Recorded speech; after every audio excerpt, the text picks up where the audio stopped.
사람들과의 관계 속에서 정말 중요한 것이 있구나라는 생각을 하게 됐습니다. 그건 바로 자기의 감정을 사람들과 나누는 것입니다.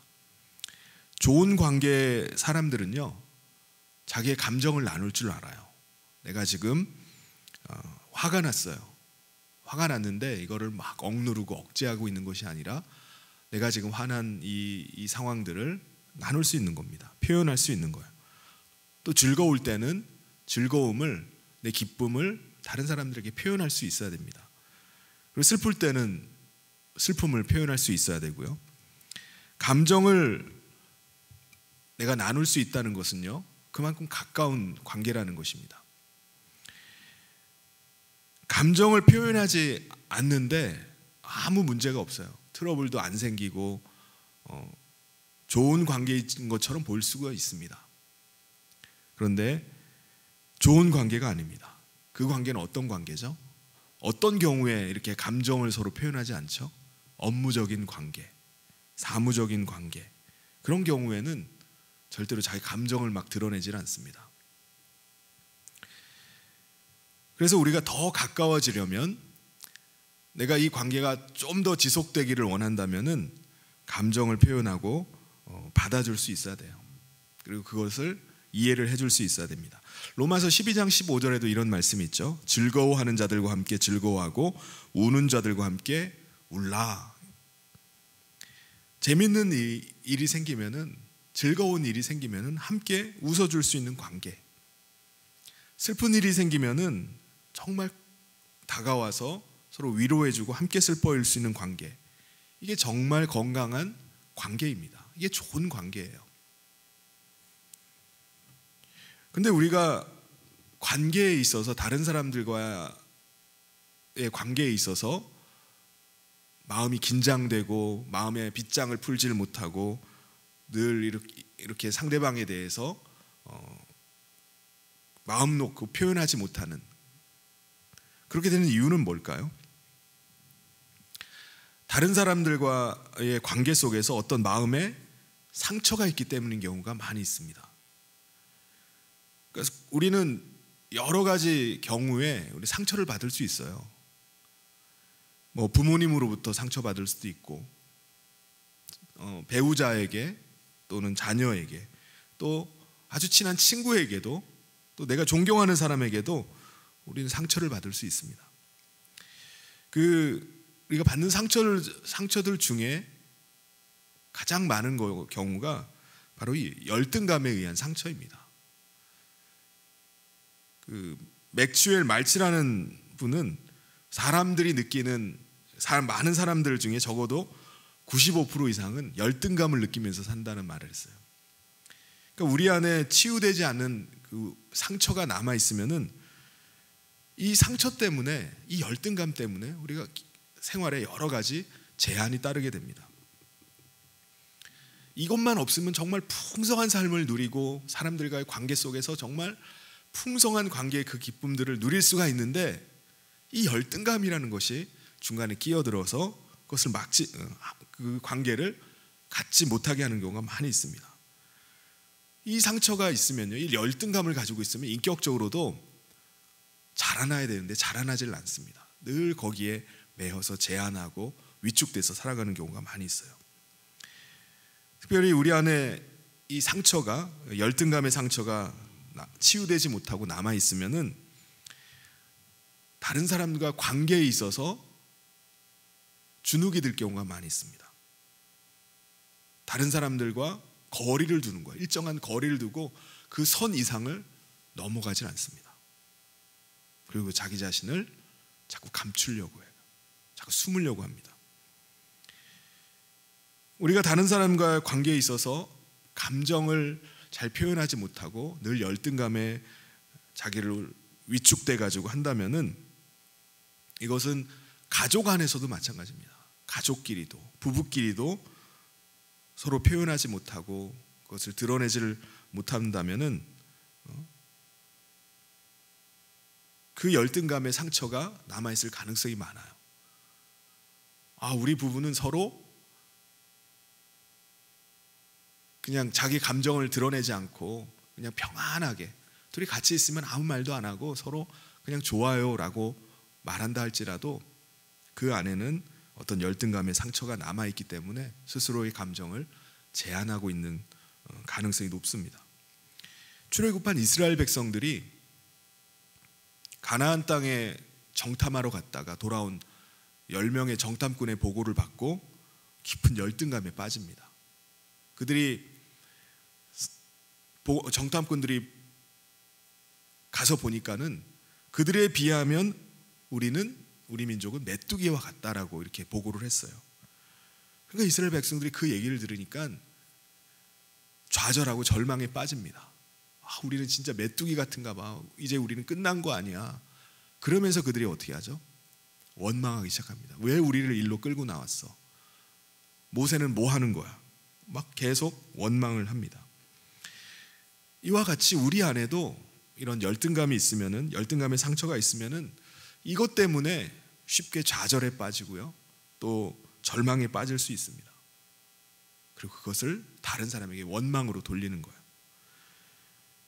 그러니까 우리 자신에게도 굉장히 안 좋은 거고 또 다른 사람에게도 해를 끼쳐요. 관계를 악화시킵니다. 자꾸 원망하니까, 자꾸 불평하니까. 여러분, 이 열등감이란 게 뭘까요? 사전적인 의미는 자기 자신과 다른 사람을 비교해서 자신을 무가치하고 무능한 사람으로 여기는 그 만성적인 감정이나 의식이다라고 이렇게 표현을 합니다. 이 사전적인 의미의 포인트가 뭡니까? 나와 다른 사람을 비교하는 거예요. 그리고 어떻게 하죠? 난 비교해보니까 난 무가치해. 난 무능한 사람이야. 난 왜 이렇게 무능력하지? 그래서 열등감에 빠져드는 겁니다. 그럼 우리가 다른 사람과 비교할 수 있죠. 우리가 처한 상황과 다른 사람이 처한 상황을 비교할 수 있습니다. 그런데 그냥 비교에 그치지 않고 거기다가 조금이라도 뒤처지면 난 보잘것 없구나. 난 이래서 안 되는구나. 난 너무나 약하구나. 난 가진 게 왜 이렇게 없지? 이게 약점이야. 이게 약점. 이게 문제야 라고 하면서 자신을 무능하고 또 무가치한 사람으로 평가를 해버리는 겁니다. 이게 바로 열등감이에요. 그런데 중요한 것은요, 이 열등감이라는 게 늘 상대적인 거예요. 실제로 정말 부족해요. 그리고 정말 연약해요. 약점이 한두 가지가 아닙니다. 그런 사람만 열등감을 가지는 게 아닙니다. 상대적이에요. 여러분, 공부를 못하는 아이가 열등감을 많이 느낄까요? 아니면은 공부를 못하는 아이가 당연히 열등감을 느껴야 되는 걸로 생각하죠. 근데 그렇지가 않아요. 공부를 잘하는 아이도 열등감을 느낍니다. 성적 비관해가지고 극단적인 선택을 하는 아이들이 공부를 못하는 아이일까요? 공부를 잘하는 아이일까요? 잘하는 아이일 경우가 많아요. 꼴찌하는 아이는요, 그런 생각 안 합니다. 그러니까 각자가 느끼는 열등감은 다 다를 수가 있어요. 예레미야 선지자 같은 경우는 하나님께 정말 귀하게 쓰임 받았던 선지자입니다. 근데 이런 선지자에게도 열등감이 있을까요? 이 사람은 열등감 안 느낄 것 같아 라고 생각하지만, 하나님께서 예레미야 선지자를 부르셨을 때 예레미야가 뭐라고 대답하냐면은, 예레미야 1장 6절에 보면 내가 이르되 슬프도소이다. 주 여호와여 보소서. 나는 아이라 말할 줄을 못하나이다 하니, 나는 선지자의 사명을 감당할 만한 능력이 없어요. 저는 인격적으로도 성숙하지 못하고요, 특별히 말주변이 없어요. 전 말을 너무 못해가지고 아이가 아이 같습니다. 아니, 선지자가 하나님의 말씀을 대언을 해야 되는데 나는 그런 대언을 못해요. 말주변이 없어서 말을 못합니다 라는 겁니다. 하나님은 전혀 그를 그렇게 보지 않으시는데 예레미야 선지자는 자기 자신을 그렇게 보는 거예요. 저는 말주변이 없어서 그런 거 못해요. 나는 아이입니다. 그러니까 여러분, 우리가 열등감에 있어서 내가 나를 어떻게 평가하느냐, 나를 어떻게 보느냐, 이거보다 더 중요한 게 뭐죠? 하나님께서 나를 어떻게 보시느냐, 이게 더 중요합니다. 오늘날 열등감을 느끼면서 사는 경우가 너무 많아요. 특별히 젊은 세대들 같은 경우 얼마나 많은 비교를 하면서 열등감을 빠지는지 모릅니다. 대학, 곧 또 결혼, 취업, 직장 이런 것들로 인해서 서로를 비교하고 그것 때문에 스트레스를 많이 받아요. 가족 간에도 그것 때문에 스트레스를 받아서 만나고 싶어 하지도 않는 경우가 있어요. 그러니까 비교하기 시작하면요, 마음을 걷잡을 수가 없는 겁니다. 마음이 추스려지지가 않는 거예요. 그래서 아예 차라리 만나질 말자.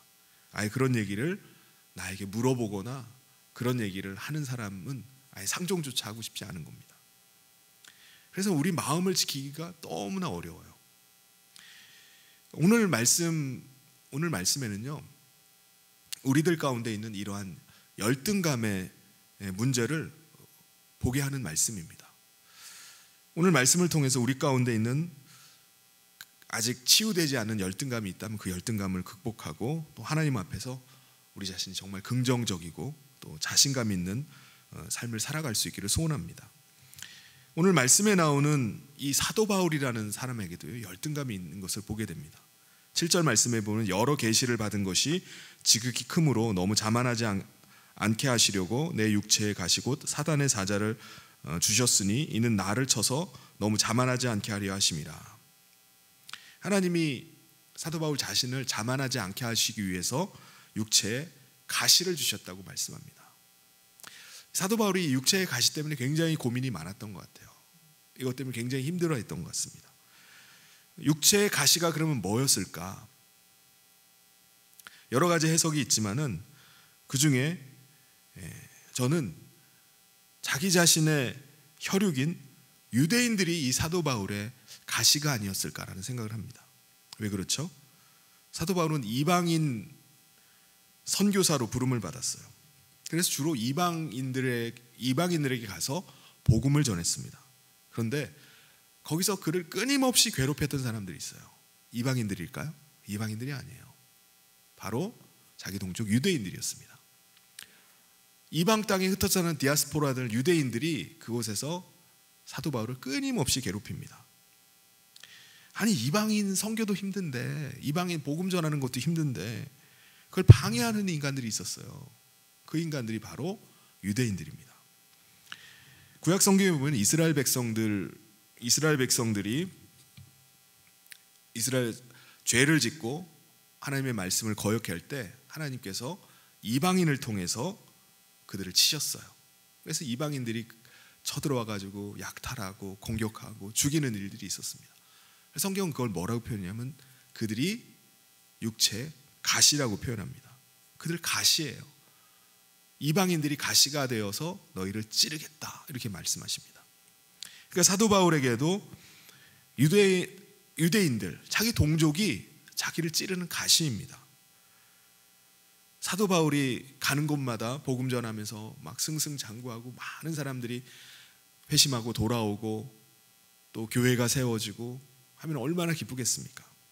그런데 가는 곳마다 방해하고 회방하고 핍박을 가하는 사람들이 있었어요. 그들이 바로 유대인들입니다. 결국은 예루살렘에 있는 유대인들에게 유대인들에 의해서 고발이 되고 체포가 되어서 감옥에 가게 됩니다. 그래서 결국 로마까지 가서 재판을 받게 돼요.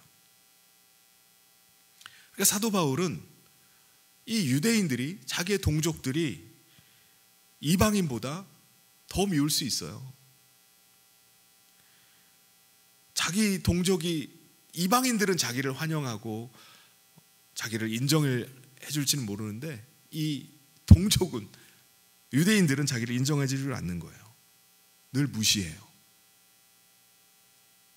그리고 자기를 계속해서 핍박합니다. 이런 아픔과 약점이 이 사도 바울에게 계속 있었습니다. 우리들 가운데도 이러한 약점이 있고 연약함이 있을 수 있어요. 이것 때문에 다른 사람과 비교하면서 열등감을 느끼고 또 그것 때문에 힘들어할 수 있습니다. 내 자신의 연약함, 또 내 자신의 부족함, 약점, 이것 때문에 우리가 열등감을 느낄 수 있어요. 열등감 자체는 죄가 아닙니다. 그런데 열등감 가운데 빠져 있는 게 문제예요. 매여 있는 게 문제입니다. 열등감에 매여 있으면 어떻게 되죠? 계속 좌절감과 또 절망 가운데, 그리고 불평과 원망을 쏟아놓는 그런 일들이 벌어집니다. 이게 죄인 거예요. 하나님께서 정탐꾼들에게 보고를 받고 나서 불평하고 원망했던 이스라엘 백성들에게 어떻게 하시죠? 그들을 치십니다.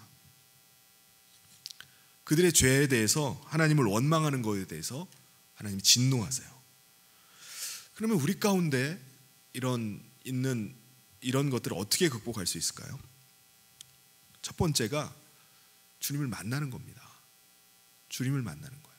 아까 말씀드렸던 것처럼 우리 자신이 나를 보는 그것보다 더 중요한 게 뭐라고 그랬죠? 하나님이 나를 어떻게 보시느냐, 이겁니다.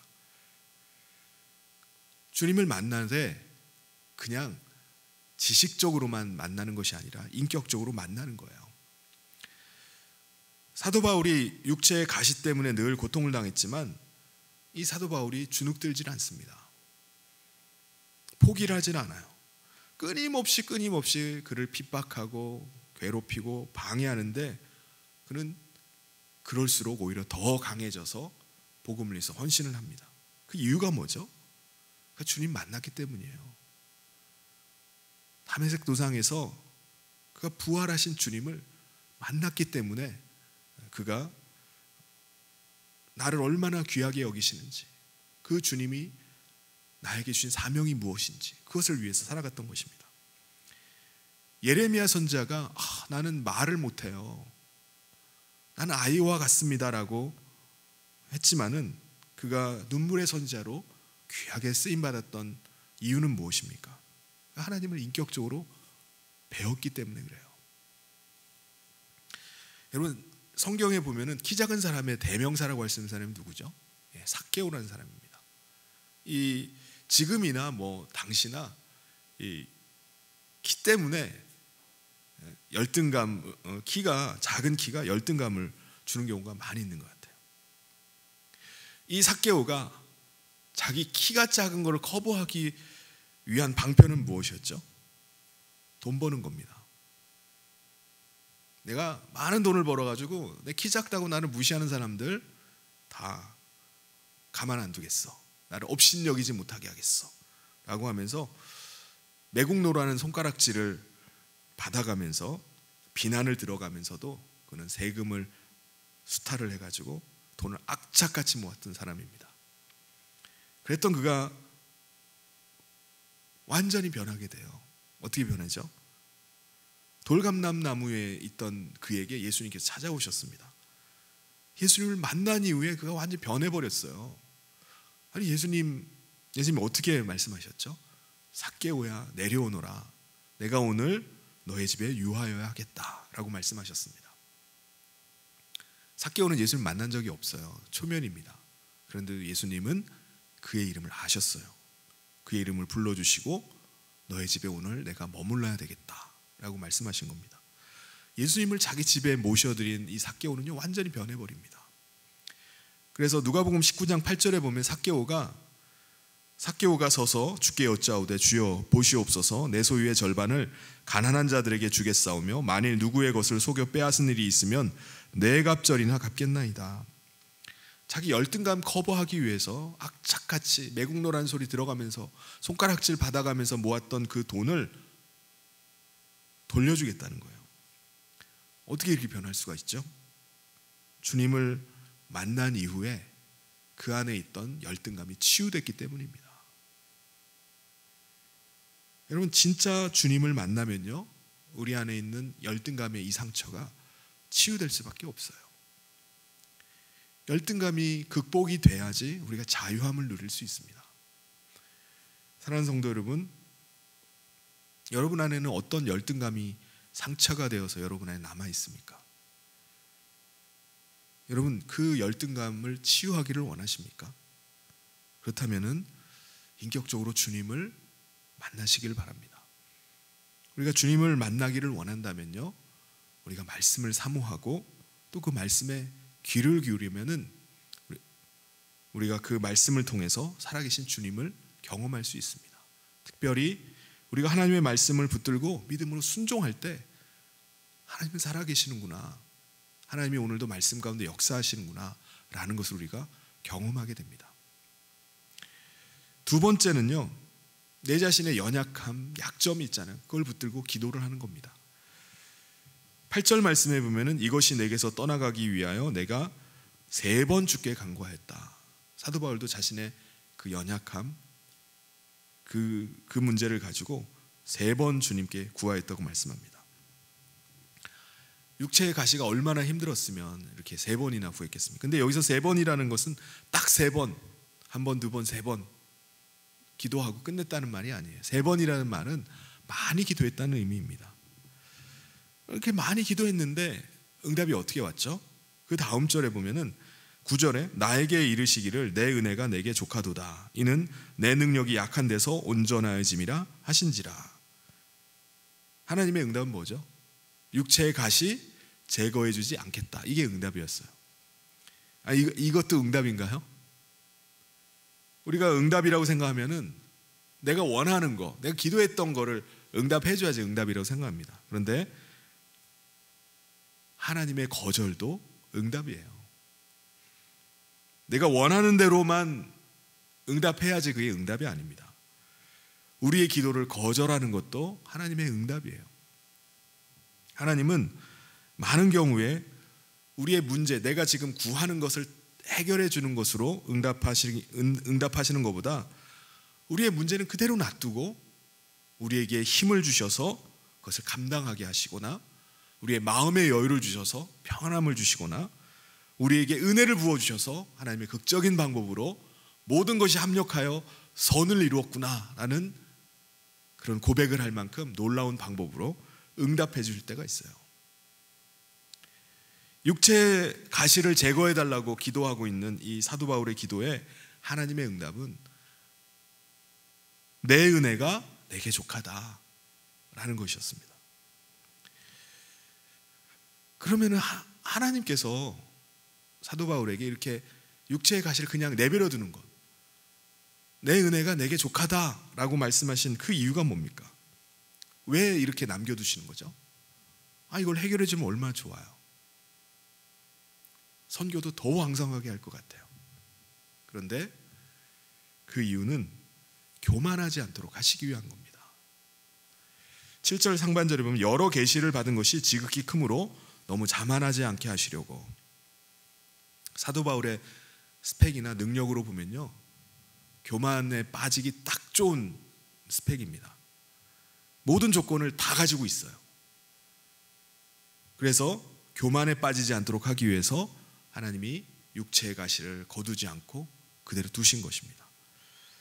여러분, 사도 바울이 교만에 빠져서 하나님께 버림받는 게 낫겠습니까? 아니면 육체의 가시 때문에 늘 하나님 앞에 엎드리고 그 문제 때문에 늘 하나님을 의지하면서 하나님의 능력 가운데 살아가는 것이 낫겠습니까? 육체의 가시가 있다 할지라도, 약함 가운데 있다 할지라도 늘 겸손하게 하나님 앞에 엎드리고 하나님 의지해서 하나님 능력 가운데 살아가는 것이 훨씬 더 유익합니다. 그래서 하나님께서 말씀하시는 거예요. 내 은혜가 내게 족하다. 육체의 가시가 있는 게, 너에게 안고 있는 그 열등감이 내게는 축복이다라고 말씀하시는 겁니다. 두 번째 이유는, 하나님이 육체의 가시를 그냥 남겨주신 이유는 약함이 강함이라는 사실 때문입니다. 10절에 그러므로 내가 그리스도를 위하여 약한 것들과 능욕과 궁핍과 박해와 곤고를 기뻐하노니 이는 내가 약한 그때의 강함이라. 여러분, 우리는 언제 강하다고 생각하죠? 돈이 많을 때, 높은 지위에 오를 때, 권력이 힘이 생겼을 때. 근데 믿는 사람에게 제일 강할 때는 언제라고 말씀합니까? 약할 때라는 겁니다. 약할 때. 우리가 가장 약할 때, 그때가 가장 강하다는 거예요. 이게 무슨 의미죠? 약할 때가 제일 강하다니. 우리가 가장 약할 때, 그때 누구를 의지합니까? 내 힘을 의지하나요? 나 약한데 내가 의지할 분은 하나님밖에 없는 거예요. 다윗이 자신은 약하지만은 전능하신 하나님을 의지하면서 나갈 때 그가 거인 골리앗을 쓰러뜨릴 수 있었던 것입니다. 우리의 약함이 그리스도의 강함이기 때문에, 그리스도 안에서 강함이 되기 때문에 약할 때가 강한 것입니다. 여러분, 누구나 열등감을 가질 수 있어요. 약함이 있을 수 있습니다. 우리의 연약함 때문에 내가 늘 하나님 앞에서 겸손할 수밖에 없고, 내가 늘 하나님을 의지할 수밖에 없다면은, 그리스도의 능력이 우리 안에 머무를 수만 있다면 우리의 약함은 뭐죠? 내가 약한 것은 오히려 나의 자랑이고 기쁨입니다. 하나님의 능력이 날마다 내 안에 있다면 그것이 나의 기쁨이죠. 자랑이죠. 그래서 사도 바울은 자신의 약함을 자랑하고 기뻐한다고 한 겁니다. 세상 사람들은 자신의 약함이나 연약함이 있으면 어떻게 하죠? 어떻게든 다 커버치려고 합니다. 숨기려고 해요. 안 드러내려고 합니다. 왜요? 아니, 약점이 있거나 연약함이 있으면 사람이 우습게 볼 수 있잖아요. 한번 그렇게 사람들한테 선입견이 들어가 버리면은 불리하잖아요. 도움이 될 게 뭐가 있겠습니까? 사람들한테 좋은 인상, 좋은 모습, 그런 것을 보이려고 합니다. 그런데 주님을 인격적으로 만나고 주님의 십자가의 사랑, 십자가의 능력을 경험한 사람은 자기 자신의 연약함을 자랑할 수 있습니다. 자신의 약함을 기뻐할 수 있어요. 바로 그리스도의 능력이 나의 강함임을 믿기 때문에 그렇습니다. 왜냐하면 내 약함으로 인해서 그리스도의 하나님의 능력이 내 안에 머무를 수 있다는 사실을 내가 믿기 때문이에요. 내가 약하니까는, 내가 늘 부족하니까는 나는 하나님을 의지할 수밖에 없고 늘 하나님 앞에 엎드릴 수밖에 없어요. 그러니까 늘 하나님의 능력이 내 안에 머무는 것입니다. 그래서 내 약함 때문에 그리스도 안에서 그것이 자랑이 되고 기쁨이 되는 거예요. 나는 늘 주님을 의지하고 주님과 함께합니다. 나는 약하기 때문에 날마다 엎드릴 수밖에 없습니다. 여러분, 열등감은 죄가 아닙니다. 부끄러워할 것도 없어요. 여러분이 만약에 이 열등감을 숨기고 그것 때문에 부끄러워하고 있다면 열등감에 매여 있다는 증거입니다. 하나님의 사람이라면은 어떻게 될까요? 내 열등감을 다른 사람에게도 얘기할 수 있어야 됩니다. 내 약점, 내 연약함 얘기할 수 있어야 돼요. 나는 이것 때문에 부족한 사람입니다. 나는 이것 때문에 주님을 의지할 수밖에 없는 사람입니다. 그러니까 하나님은 우리를 어떻게 보실까요? 있는 모습 그대로 보시죠. 하나님은 우리가 연약함이 있기 때문에, 부족함이 있기 때문에 우리를 사용하지 않거나 버리시는 것이 결코 아닙니다. 우리가 주님 안에서 우리 자신의 연약함을 잘 극복하면은 우리가 주님 안에서 늘 겸손할 수 있고요. 그리고 우리의 삶의 큰 원동력, 승리의 원동력이 될 수 있습니다. 하나님은 있는 모습 그대로 우리 자신을 그대로 받으십니다.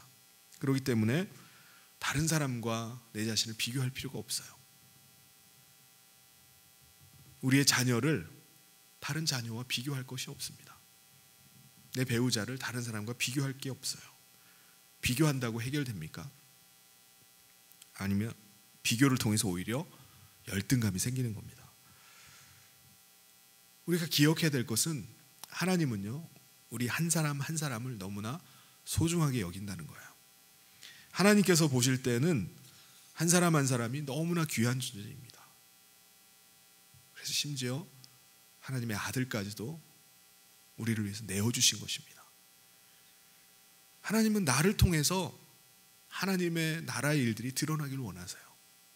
내가 연약하고 부족할 수 있습니다. 가난할 수도 있어요. 배운 것이 많이 없을 수도 있습니다. 근데 나는 하나님의 자녀라는 사실을 기억해야 됩니다. 예수님은 어떻죠? 예수님은 겸손하셨지만 한 번도 열등감 가운데 빠져 있던 분은 아닙니다.